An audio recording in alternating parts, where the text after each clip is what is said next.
Madame, Monsieur, bonjour, bienvenue sur Conviction. Les mouvements politiques, ça fait trop pagaille, ça fait trop désordre, c'est l'Union progressiste qui le dit. Le parti estime en effet que les mouvements politiques doivent disparaître au profit des grands partis politiques.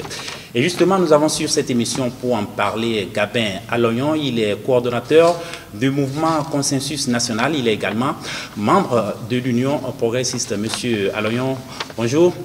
Bonjour, monsieur Léon. Alors, les mouvements politiques, ça fait trop pagaille, ça fait trop désordre. C'est l'honorable Gérard Guénonchi de votre parti politique, il est membre du même parti politique que vous, l'Union progressiste, qui l'a dit. Vous êtes coordonnateur d'un mouvement politique. Vous allez faire comment? Merci. Et je voudrais d'abord remercier Conviction pour nous avoir accordé le privilège de passer sur votre espace. Les mouvements politiques, ça fait trop pagaille. Bon, je ne dis pas non, je ne dis non plus oui. À la veille de chaque consultation électorale, il y a toujours toute une flopée d'initiatives visant à concourir à la réalisation de l'objectif qui n'est rien d'autre que la tenue du scrutin, assorti des élus ou d'un élu. C'est toujours cette dynamique-là qui a caractérisé le jeu démocratique.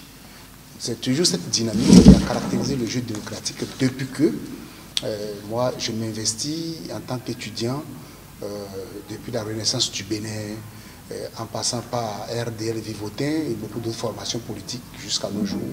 Le FRAPP à l'époque, au temps du ministre Marcel de Souza, etc. Donc, il n'y a pas les partis politiques. Si vous prenez l'acte constitutif des partis politiques ou des ensembles que nous avons depuis l'avènement de G13, les blocs qui se constituent, c'est toujours des partis politiques avec des mouvements et associations politiques. Il n'y a pas les grands blocs sans les courants. Courant de jeunes, courant de femmes, mouvement de sages, il y en a toujours.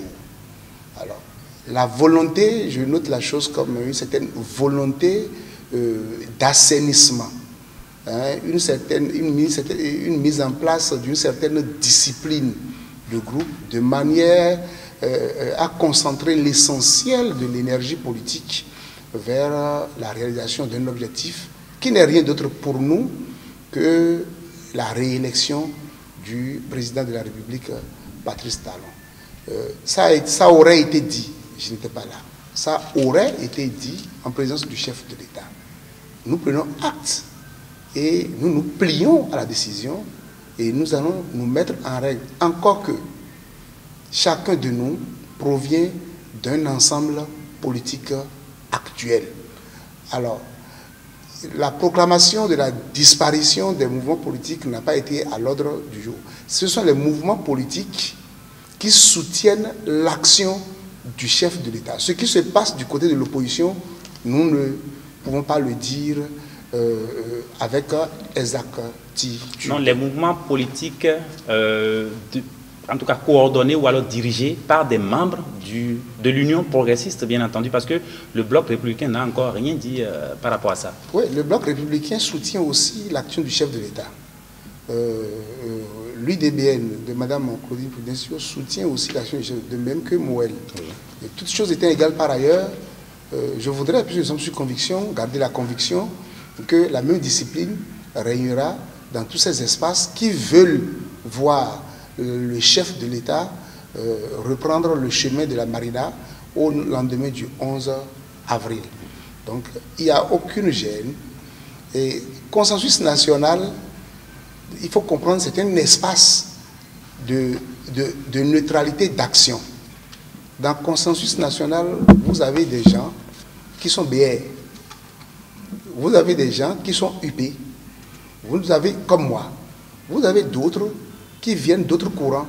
Il y en a qui militent dans aucun parti, mais qui trouvent que l'espace est propice, en dépit de divergences d'opinion, que l'on se voit et que l'on échange sur l'actualité, laquelle actualité repose essentiellement, à l'heure où nous parlons, sur la nécessité absolue de voir le chef de l'État reprendre les clés de la Marina au lendemain du 11 avril. Et qu'est-ce qui va se passer alors? Vous avez dit consensus national, c'est-à-dire votre mouvement ne regorge pas que de membres de l'Union progressiste. Il y a également d'autres partis qui ont des membres au sein de ce mouvement-là. Que va-t-il se passer? Vous allez signer votre acte de disparition ou alors vous allez poursuivre votre petit bonhomme de chemin malgré tout? La discussion aura lieu ce soir. La discussion aura lieu ce jour même que nous passons sur votre antenne ici et nous allons débattre de la question. S'il faut aller à un vote, on va à un vote. Si le vote dit que nous devons aller au BR, hein, parce qu'il nous faut être quelque part, sinon c'est que nous croyons en la réélection du chef de l'État. Donc s'il faut aller au BR, s'il faut aller à l'UP, s'il faut aller à l'UPBN, la sentence aura... De toute façon, à l'ordre du jour de notre rencontre de ce soir, à partir de 20h, à Zogo, c'est le principal point à l'ordre du jour pour la position concrète à adopter. C'est clair, on se range dans un parti où on s'éclate et chacun demeure avec son parti. Dans le cas des réformes, il y a la charte des partis politiques, on en parle, mais il n'y a pas de charte des mouvements politiques. Alors finalement, vous créez les mouvements politiques pour quelle utilité, pour quel dessein? Pour ceux qui ont fait, même notre leader charismatique, le chef de l'État, il sait un peu que pour son avènement au pouvoir en 2016, que les mouvements politiques ont été pour beaucoup. De même que ceux qui ont fait l'expérience des élections, que ce soit législatives ou que ce soit communales. Alors, je dis qu'il n'y a pas de parti politique, il n'y a pas de structure politique formellement enregistrée sans l'apport des mouvements politiques. Entretenir un parti, ce n'est pas une mince affaire. Et si le chef de l'État a souhaité et que l'Assemblée nationale a entériné que les micro-partis qui légalement existaient, mais sont sans ancrage territorial, hein, que ces micro-partis-là se mettent ensemble pour l'avènement des grands blocs, et que ça n'a pas été difficile, ce n'est pas ceux qui n'ont pas de papier officiel, ce n'est pas pour eux que cela va être pour autant difficile. Et dans ces ensembles-là, on se bat, c'est clair, après le retour au pouvoir du chef de l'État, soyez-en convaincus, il y aura, qu'on appelle-t-on, après son retour au pouvoir, il aura une refonte de la classe politique. Alors, si vous n'êtes pas déjà dans les ensembles, pour vous battre dans ces ensembles-là et affirmer votre capacité à convaincre, votre capacité à mobiliser, à drainer, le moment venu, vous ne pouvez pas faire, vous ne pouvez pas étaler, vous ne pouvez pas mettre à l'ordre du jour ce que vous avez comme idéal à partager avec la société et avoir la confiance de votre hiérarchie politique. Est-ce qu'on peut être membre actif d'un parti politique et avoir le temps pour aller militer dans un mouvement politique? Vous êtes déjà mouvement. Consensus national n'existe, ce n'est pas aujourd'hui. Oui. Mais à partir du moment où le consensus national est entré dans l'Union progressiste, que ça n'a plus d'existence légale. Et finalement, si vous défendez les couleurs de votre parti politique, vous n'aurez plus assez de temps pour parler encore d'un mouvement politique, non? Ça, on appelle ça les courants à l'intérieur. Qu'est-ce que le consensus national défend? Ce que vous défendez, vous maintenez le cap à travers cet idéal-là dans le parti politique. Mais courant à l'intérieur, d'accord, mais lorsqu'on parle de mouvement politique, c'est qu'on s'affranchit de la discipline interne. Votre mouvement existe dans le parti. Et vous allez voir qu'à l'occasion des grandes décisions, ceux qui étaient avec vous depuis l'avènement de votre mouvement portent vos discussions dans le grand groupe. Lorsque vous avez une position, cette position est partagée par d'autres acteurs. Il en a été de même pour des grands leaders que nous avons connus, même dans les grands pays développés. Sarkozy, Sarkozy n'est pas devenu ministre, n'a pas quitté la mairie de Neuville pour devenir ministre de l'Intérieur, ministre de l'Économie. Seul, la bataille dans l'UMP, c'est avec un groupe. Et ce groupe-là, c'est ça le mouvement. Mais qui ne s'affranchit plus du grand parti politique, et s'affranchit avec les idéaux du parti dans la discipline du grand groupe. Moi, je trouve que c'est une bonne chose. Vous avez dit tantôt que vous allez tenir une réunion, peut-être même ce soir, pour aviser. Est-ce à dire qu'a priori, vous n'êtes pas d'accord avec ce que disent les dirigeants de votre parti politique? Non, c'est une affaire d'homme. C'est une affaire d'homme. Moi, du coup, je me plie. Je me plie. Je n'ai pas autre option. Parce que je veux soutenir ouvertement le chef de l'État pour sa réélection. Mon parti dit, si tu veux soutenir le chef de l'État, tu es parti et non mouvement. Je n'ai pas d'autres options. Je n'ai pas d'autres options. Alors, mais les autres qui sont membres du mouvement, avec qui nous discutons, est-ce que vous voyez, il faut s'asseoir avec eux et remettre tout à plat. Et que chacun donne son opinion et qu'ensemble, nous retenions la ligne à suivre. Hein? La ligne à suivre, c'est soit UP. La ligne à suivre, c'est soit BR. La ligne à suivre, c'est soit MOEL, c'est soit le PRD, c'est soit UDBN.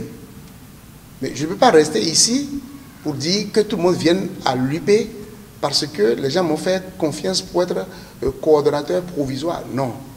On s'asseye, on discute. Si on vous suit bien, c'est que le consensus national, c'est un melting pot. C'est-à-dire, c'est des gens de différents bords politiques, de différentes chapelles politiques qui se sont réunis. Mais est-ce que ça ne fait pas un mélange hétérogène? Pas du tout. Parce que la bataille politique, c'est d'abord une question d'idéologie. Et lorsque vous êtes issu de différents courants idéologiques, de différents partis qui n'ont pas forcément les mêmes visions, quoique vous défendez le même président de la République, est-ce que ceux qui interdisent finalement ces mouvements-là n'ont pas quelque part raison? Parce que là, ça ne mélange pas tout. Vous avez répondu à la question vous-même. Comment? Vous avez répondu à la question. Vous avez dit, bien que vous défendiez le président de la République. Oui. Le contexte actuel, c'est le chef de l'État, le président de la République, et son Excellence Patrice Talon, qui veut se faire réélire. Le même langage ne sera pas tenu dans ce mouvement dès lors que vous verrez les législatives pointer leur nez. Ce ne sera pas la même logique. Mais qu'est-ce qui nous divise actuellement? Il n'y a rien qui nous divise. Il y a plus de choses qui nous unissent que de choses qui nous divisent. Et ce qui nous unit fondamentalement, c'est qu'on a un leader qui veut revenir aux affaires, dont nous avons suscité la candidature à revenir aux affaires, qui finalement a cru et a accepté notre cri. Et c'est ça. Donc, il est question de Patrice Talon aujourd'hui. Il n'est pas question de UP. Il n'est pas question de BR. Il n'est pas question de UDBN. Si l'objectif est cela, nous n'avons aucune gêne à rester ensemble et à défendre les couleurs.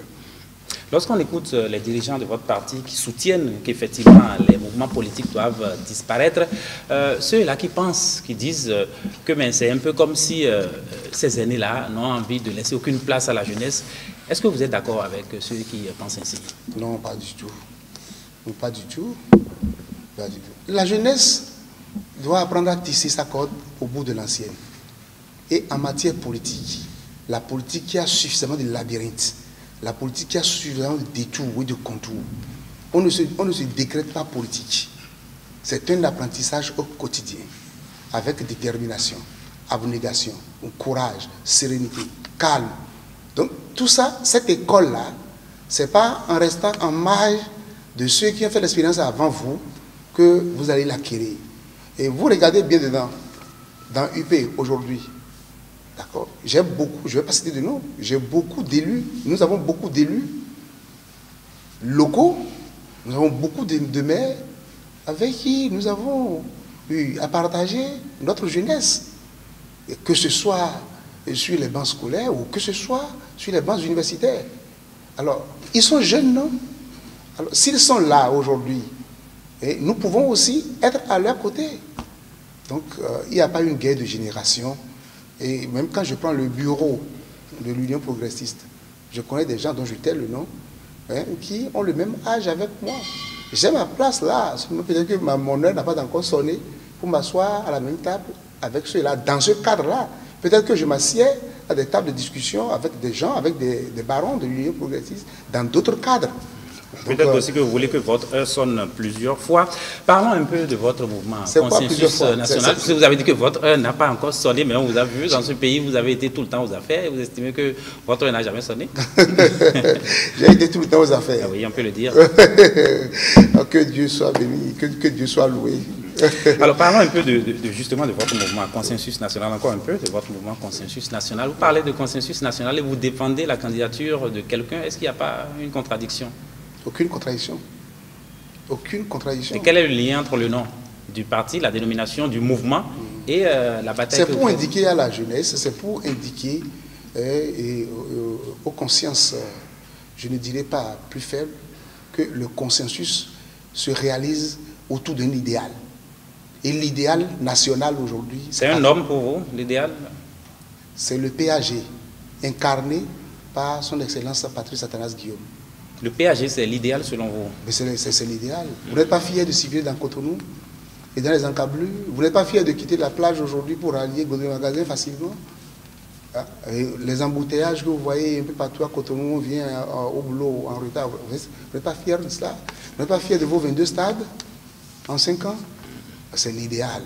Lorsque vous parlez un peu des réalisations du chef de l'État, on pourrait vous opposer un peu l'atmosphère plus ou moins délétère actuelle dans le pays. Enfin, l'atmosphère délétère, tout le monde le voit, avec ce bras de fer qui y a entre l'opposition et la mouvance en cette veille d'élection présidentielle, ce qui pourrait annoncer une élection quand même un peu agitée. Et on pourrait vous opposer cela. Vous estimez qu'il faut chanter, il faut louer le PAG, mais de l'autre côté, au plan politique, il y a beaucoup de problèmes, n'est-ce pas? Aucun problème. Ce que vous qualifiez d'atmosphère délétère, et je vais vous dire, est caractéristique du jeu politique démocratique. Citez-moi un seul pays dans la sous-région ici où il y a élection et que les camps n'opposent pas leurs idées, pas la presse, pour se faire entendre ce qu'ils comptent faire pour le Bénin, ce qu'ils comptent faire pour nos localités, pour nos femmes du marché, la jeunesse. Mais pour le moment, on n'en est pas encore là. Oui. On ne dit pas encore ce qu'on compte faire. L'opposition ne le dit pas véritablement. Et lorsqu'on écoute mais c'est ce que l'opposition doit dire. Lorsqu'on écoute les accusations de l'opposition et les répliques de la mouvance, on ne parle pas encore de ce qu'on veut faire. Bon, l'opposition dit quoi concrètement? L'opposition doit être concrète. Pour dire, si moi je viens, voilà, bon, vous avez fait 22 stades en 5 ans. Moi, je veux faire 45 stades en 5 ans. Des politiques alternatives. Des politiques alternatives. De toute façon, moi, depuis ma fine jeunesse, je vous l'ai dit tantôt, en tant qu'étudiant, depuis la Renaissance du Bénin, j'ai été moulé. Si je veux renverser un système, que je propose des mesures qualitatives qui disqualifient la politique ancienne de l'autre mesure. C'est à ça, c'est à cela nous nous attendons. C'est à cela que nous attendons. S'il n'y a pas que ça, et que c'est des diatribes, des injures, des invectives, aucun pouvoir ne se prend gratuitement, même depuis nos royautés. En tout cas, moi, je suis prince. Depuis nos royautés, personne ne devient roi sans un minimum de bataille. Donc, c'est caractéristique de la lutte de toute accession au trône, quel qu'il soit. Vous estimez que la façon dont le processus est conduit aujourd'hui, le processus électoral est conduit aujourd'hui, vous estimez que tout est parfait? Mais les institutions assermentées observent la loi, disent la loi, selon les dates indiquées par la même loi. Alors, la Sénat, qui est chargée d'organiser, le COS-LEPI, a fini son boulot à bonne date. La Sénat a pris le relais à bonne date. Alors, la Cour constitutionnelle a dit le verdict. Il y a quoi qui cloche? Les ressources sont mobilisées, je crois, puisque le président de la Sénat, j'ai suivi, a fait une rencontre avec le ministère de l'économie et des finances. Donc, les ressources sont mobilisées et pour que les élections se tiennent à bonne date. Vous pensez qu'on aura une élection présidentielle apaisée? Très apaisée. Très apaisée. Très apaisée. Et c'est quoi votre baromètre? Mais c'est le peuple, ce n'est rien d'autre que les tournées du chef de l'État. C'est un indicateur pour voir comment le peuple va sortir. Et sacrifier à la tradition, d'accord, en jouissant de son droit. Rien que ça tourner dans les 77 communes, la ferveur non monnayée. La ferveur non monnayée. Mais nous sommes dedans. Moi, j'ai été aux élections de 2015 et qui a consacré du président Oumbédi, président de l'Assemblée nationale. Et je sais à quel prix, par exemple, les mobilisations étaient faites. Mais aucune mobilisation n'est sous-tendue par une action financière discrète. Donc, c'est le baromètre, ça, qui prouve que le peuple veut introniser à nouveau son roi. En 2016, on a vu un peu comment sont déroulées les campagnes électorales, comment s'est déroulé le vote. C'était des moments de liesse. Vous pensez qu'on aura le même cas de figure en avril, pour cette élection 2021? Donc, ce qui se passe actuellement est différent de ce qui se passait en 2016. L'opposition d'alors, incarnée par beaucoup d'autres dont je ne vais pas appeler le nom, veillait aussi au grain, à travers des conférences de presse interposées par-ci, par-là. Donc, les femmes ne vont-elles pas au marché correctement? Les élèves ne vont-ils pas au cours? Les universités sont-elles fermées? Les hôpitaux sont-ils fermés? Tout coule. C'est clair. Le dégel, c'est clair, c'est le 11. C'est le jour où nous votons. Et qu'on ne commence pas à compter pour proclamer X ou Y gagnant. Que chacun rentre dans sa... Mais actuellement, nous sommes en train de nous échauffer. Et chacun est sur son terrain d'entraînement, et évoque sa force de loin, etc. etc. C'est cette ambiance-là, que, vous tentez de qualifier de non. C'est une ambiance suffisamment apaisée.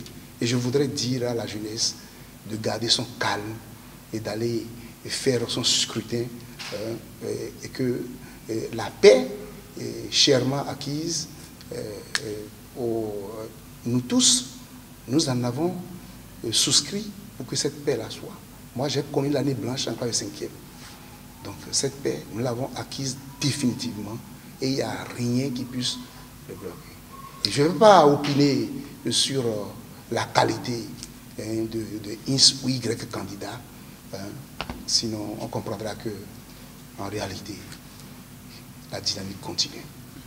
Monsieur Gabin, merci pour vos propos, merci pour votre passage sur cette émission. C'est moi qui vous remercie. Mesdames, Messieurs, ce sera tout pour Conviction, ce numéro de Conviction. Merci de l'avoir suivi. Merci.